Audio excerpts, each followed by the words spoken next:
నమస్కారము. ఈరోజు మనం కుందేలు తెలివి ఇందులో కొన్ని పొడుపు కథలు విందాము.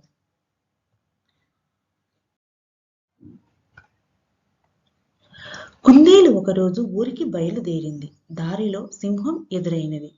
కుందేలు అదిరిపడి అక్కడి నుంచి తప్పించుకోబోయింది. ఆగు, నిన్ను వదిలిపెట్టను అంది సింహం కోపంగా. కుందేలు గజగజ వణికింది. నన్ను వదిలిపెట్టండి అని వేడుకుంది.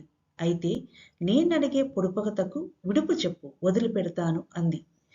సరే అని భయపడుతూనే ఒప్పుకుంది కుందేలు. సింహం ప్రశ్నలు అడగటం మొదలుపెట్టింది.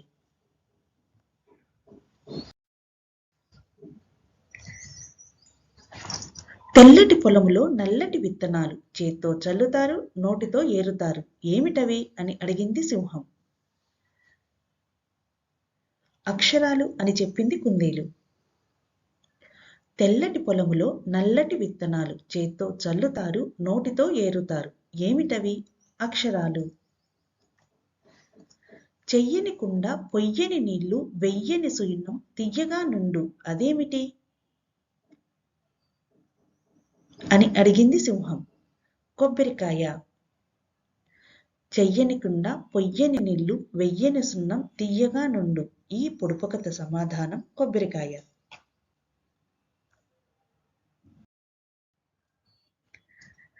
అడవిలో పుట్టింది, అడవిలో పెరిగింది, మా ఇంటికి వచ్చింది, తైతక్కలాడింది, ఏమిటో చెప్పు అని అడిగింది సింహం. అబ్బో, చాలా తికమకగా అడుగుతున్నారు, కవ్వం ప్రభు అని చెప్పింది.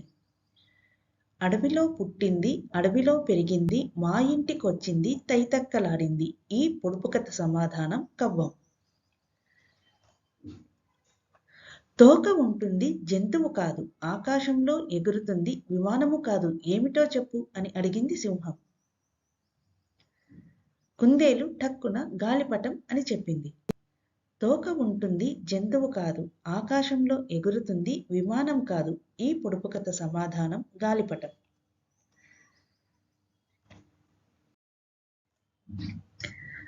తండ్రి గరగర, తల్లి పీచు పీచు, బిడ్డలు రత్నమాణిక్యాలు, మనమలు బొమ్మరాలు. ఈ పొడుపు కథ సమాధానం చెప్పు అని అడిగింది సింహం. పనసపండు.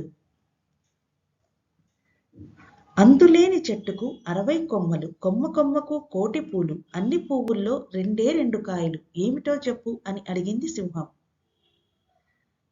ఆకాశం, నక్షత్రాలు, సూర్యుడు మరియు చంద్రుడు ప్రభు అని చెప్పింది కుందేలు. అంతులేని చెట్టుకు 60 కొమ్మలు, కొమ్మ కొమ్మకు కోటి పూలు, అన్ని పువ్వుల్లో రెండే 2 కాయలు, అవి ఆకాశం, నక్షత్రాలు, సూర్యుడు, చంద్రుడు.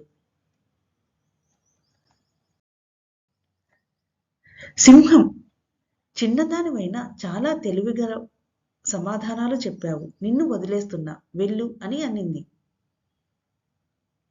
హమ్మయ్య, తప్పించుకున్నాను అంటూ అక్కడి నుంచి కుందేలు పరుగులు తీసి వెళ్ళిపోయింది.